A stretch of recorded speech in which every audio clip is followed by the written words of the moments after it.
Se você está nervoso, bravo, irritado, eu recomendo que não assista este vídeo agora. Assista mais tarde, amanhã, enfim. Porque se você está procurando braveza com a eliminação, xingamento ao time sub-20, não vai ser nesse vídeo, porque não estamos aqui para isso. O que aconteceu neste Santos 0 Cruzeiro 3 foi absolutamente normal para um jogo de Copa São Paulo, para um jogo de sub-20. O Santos está consequentemente eliminado dessa copinha, cai nas oitavas de final para o Cruzeiro, só tomou um gol em 6 partidas, e a gente descobriu no primeiro tempo por quê. Porque o time do Cruzeiro, mesmo quando não vai tão bem defensivamente, consegue ou ter sorte com as diversas bolas na trave do Santos, ou o Otávio, o goleiro deles, mostra que tem muito futuro pela frente, muito provavelmente. Eu lembro no passado, era um jogo do Sub-20 contra o Corinthians na Vila, eu acho pela Copa do Brasil, e o Bernardo, que nem jogou essa copinha, ele tá lesionado, tava bem mal. Tava bem mal mesmo. E aí eu vi na rede social Twitter, que é o choruminho na internet, muita gente batendo e xingando um moleque de 18 anos, acho que tinha 18 na época, nem lembro agora. E aí eu, na minha inocência, que às vezes eu não viro a chave que o Twitter é o chorume, e fui lá e falei, gente, vocês estão malucos. Tá tudo bem, ele sabe jogar bola, ele tá num dia ruim, como todo mundo tem jogo ruim. E algumas pessoas vieram me responder, mas torcedor tá pra xingar mesmo. Eu até entendo essa vontade de desabafar, mas se a gente não enxergar o jogo de base de uma outra maneira, não vai ajudar ninguém. Não se ajuda você com a sua saúde, que você vai se estressar. Não ajuda os meninos, que têm mais propensão a se abalar psicologicamente. Não é fácil lidar com a pressão no futebol. Não é fácil perder também, não é divertido. Mas deixa eu te fazer uma questão. De cabeça, e saber ou não, não é mais ser mais torcedor do que ninguém. É só pensando na sua saúde. De cabeça, você sabe como o Santos foi eliminado do Paulista Sub-20 do ano passado? Provavelmente não, talvez você saiba, eu estava lá no CTR Pelé, então eu sei. O Santos empatou com o Bragantino, um jogo muito ruim do Patati, um jogo muito ruim de todo mundo que entrou em campo. Eu falei Patati porque era o destaque daquele time, do Kevson, por exemplo, que eu acho que não jogou aquele jogo, mas ele tá falando do time em si. E o Santos sequer passou da fase de grupos daquela copinha. Vocês estão estranhando esse pisca-pisca porque tem um pisca-pisca mesmo aqui. E vai ficar assim, tô mentirando, eu gosto dele. O Santos sequer chegou no mata-mata do Paulista no ano passado. Isso transformou a base num lixo? Não. Isso transformou os jogadores daquele time que podem subir ao profissional num lixo? Não. Se tivesse transformado, o Patati, por exemplo, não seria apoiado pela maior parte da torcida. E é. Eu nem acho ele um grande jogador, mas tomara que seja.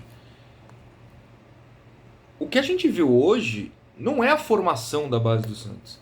E eu falei essa frase de maneira até mais dura naquela final de 2022, quando o Santos perde para o Palmeiras no Allianz Parque. Que Lucas Barbosa, Juan, os jogadores que estavam naquele time eram meio que a sobra. E eu lembro de ter feito exatamente esse gesto para ver se em vídeo pelo menos ajudava. Mas entre todas as aspas, a sobra da base. Por quê? Porque eram meninos que já estavam estourando os 20, 21 anos, né? Não eram revelações. E que eles só estavam na base porque não estavam prontos para o profissional. Enquanto uma geração mais nova, como o Ângelo, como o David, como o Sandri, como o Jair, esses meninos sobem muito antes. Quem está com 20, 21 anos, que agora é a idade máxima, dificilmente vai chegar ao profissional. Mas são eles que estão perdendo na copinha. A gente meio que só liga para a copinha porque está passando na TV, porque não tem competição rolando. A eliminação no Paulista Sub-20 foi muito mais feia, muito pior, e ninguém liga. Porque tá tudo bem, ninguém vai morrer por causa disso, gente. Né? A diferença é que em Barueri hoje tinha, sei lá, 5 mil pessoas, não sei, eu chutei o número, tá? E no CTR Pelé no passado tinha 10. Tinha eu, Eduardo Jardim e mais uns 4 caras lá. Ninguém tá vendo. Que nem falaram no grupo de membros agora durante o... Então você tá normalizando a derrota, Nora? Não. A partir de sábado, quando o Santos encarar o Botafogo de Ribeirão Preto, o discurso é totalmente diferente. Mas aí é porque é um time que vai ter o Giuliano e seus 30 e sei lá quantos anos, o Gil com seus 36 anos, o William Bigode com seus 37 anos, não tô culpando, tô citando, que são caras experientes. que estão mais preparados para tomar esse tipo de pancada e, consequentemente, o torcedor tem que sim criticar. O Bernardo aos 18 anos, ou no caso hoje, sei lá quem jogou mal, o Balão aos 20, ou mesmo os meninos mais novos, como o Sherman e o Souza, que nem jogaram tão assim, não sou eu que vou vir aqui queimar. Quando eu pego mais pesado na base, é com o cara que tá para estourar a idade, eu já sei que não adianta subir pro Santos, né? Pro time profissional. Então tá tudo bem, só é chato perder. Agora, vendo em campo mesmo, a gente vê a copinha para duas coisas. Para se divertir enquanto der, e deu até segunda-feira, hoje não foi divertido. No segundo tempo, no primeiro até foi. E dois, para enxergar revelações. Então, se a gente pegar o jogo hoje, o placar não conta a história. Se você não viu o jogo, você vai receber, pô, tomamos 3-0, tomamos um sacode.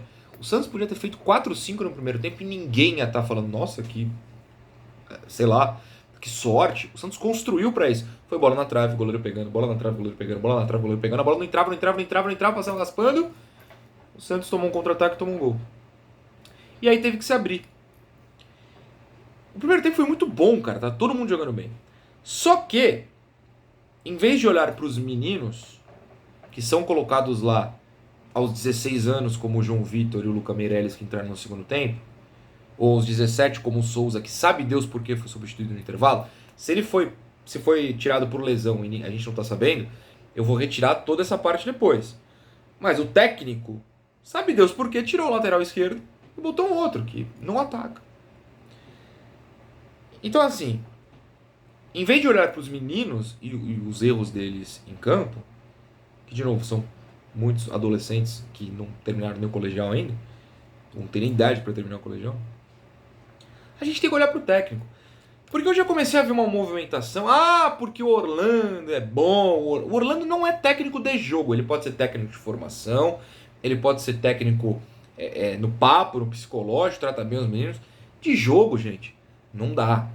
Quando o time dele toma um gol, a cabeça dele vai para um lugar inexplicável. Que geralmente é o 4-2-4, como a gente viu hoje. E via no profissional.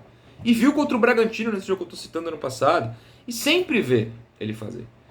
Então, ele entra num colapso ali e não faz a menor ideia do que fazer sem ser do 4-2-4. Então, quando o time dele tomou 1-0, ele desmontou tudo, botou no 4-2-4 e o Santos era bumba meu boi. O zagueiro bicava lá pra frente e os atacantes tinham que se virar. Não teve mais armação, não teve volante, começou a tomar contra-ataque, o Cruzeiro começou a criar chance e saiu o segundo, saiu o terceiro. É um técnico que não tem leitura de jogo. Zero. A leitura dele é horrorosa. De novo, primeiro, se ele tirou o Souza por opção e não por lesão, a leitura dele é péssima. Aí ele tira o volante, que até entendo, mas para botar um outro centroavante. Ele começou a ter dois centroavantes. E a outra troca foi um ponta por um ponta. Né? Ele tirou o Laurindo, que é ponta, jogou muito mal. E colocou o João Vitor. E aí tirou o Gustavo Henrique, que é o volante, e colocou o Luca Meirelles, centroavante. Acabou com o meio. Depois ele começou a trocar a posição assim de forma aleatória. Ele volta com o volante, que é o Kevin Maltos, tirando o Miguelito, que jogou de meia. Aí ele tirou o Bom Tempo, que é meia e ponta, para botar o Matheus Xavier, que é só ponta. Só que já tinha um outro ponta, que é o João Vitor, então ele inverteu o lado do João Vitor e botou o Matheus Xavier de um lado. Aí ele tirou o Miguel e botou o Kevin Maltos. Quem ia armar esse jogo? Ninguém. O time já tem um monte de moleque de 16 anos, porque as grandes peças que a gente tem que observar são as mais jovens. Já tem um monte de moleque que não tem cabeça pra pressão. Normal, na idade ninguém tem. Você não consegue fazer nem aos 17 anos. Imagina virar um jogo em estádio cheio em Barueri. Não vai virar. É muito difícil. Com o seu técnico sendo tão inconsequente como ele é. Então, pra mim, não é culpa dos meninos. Perder acontece. E não é nem culpa do Orlando. Mas assim, você precisa ter um técnico que controle o seu elenco nessas situações. E o Santos não tem. Dito isso, sobre os meninos pra gente observar agora que acabou a copinha. Obviamente que é o Miguel, que foi muito mal hoje, inclusive, foi muito fominha. No futuro, e não esse ano, JP Sherman com a lateral direito e o Souza lateral esquerdo. E dos titulares, no futuro o Bom Tempo também, né, o Bom Tempo. E o Rian não jogou hoje, né, o Rian se lesionou, que é o volante que sempre entra na área, ajuda. O Santos também teve essa, né, não teve o Rian hoje. Sentiu a coxa, se não me engano, no jogo anterior e não pôde atuar hoje. Então, assim, Ainda teve que improvisar o Gustavo Henrique, que não é originalmente volante lateral. Não sou fã do futebol dele, mas ainda piora se tá improvisado. O Enzo, a bola não chegou na cabeça dele hoje, ele não conseguiu fazer nada. Com o pé, infelizmente, não dá. O Laurindo também, um cara que vem de 2 lesões de joelho. Tá voltando agora, mas foi muito mal, não fez uma boa copinha. Pré-copinha, o Santos, diretoria, conseguiu queimar o Rodrigo César, que coitado, vai ter que esperar esse ano agora na base mais escondida, porque ninguém tá vendo os jogos do Paulista Sub-20, essas coisas Sub-20 que são ignoradas, que não são copinha, aí ele vai poder se reconstruir, então não pôde ajudar, nem entrou, tava no banco hoje, podia ter entrado para ajudar, e o Orlando preferiu jogadores mais novos ainda, como esse Matheus Xavier, por exemplo.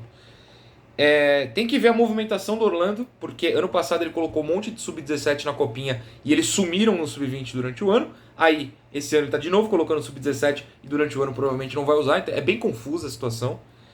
Não sou fã de Orlando Ribeiro. E para a copinha aqui o que interessa é revelar é o mesmo número de sempre. 2, 3, 4, quem sabe, que vão subir e ser alguma coisa no profissional. Você não vai achar um ano que foi diferente. E quando como o Santos foi quando foi campeão em 2013 e 2014, subiu Diego Cardoso, Stephanie Uri, Giva. Deu no quê? Deu no João Paulo, né? Pelo menos isso. Não vai, o número não vai além de 2, 3, 4 e olhe lá. Não vai passar disso. Então, pra mim é uma derrota triste, claro. Seria legal ter jogo sexta, né? O Santos jogaria sexta contra o Curitiba, agora vai ser Cruzeiro e Coxa. Normal, não me abala, não deve te abalar. Não fique mal, pode ficar triste, claro, perder é chato. Mas não é nada grave, não muda o trabalho de base, não muda o talento de quem tem talento, não muda a falta de talento de quem não tem talento mesmo e tá nesse time, não muda o número de gente que vai subir, que é o que importa. A partir de sábado você volta à sua cornetagem normal, como eu farei, tá certo? Então o Santos tá fora da copinha, acontece, segue a vida, beijo, tchau.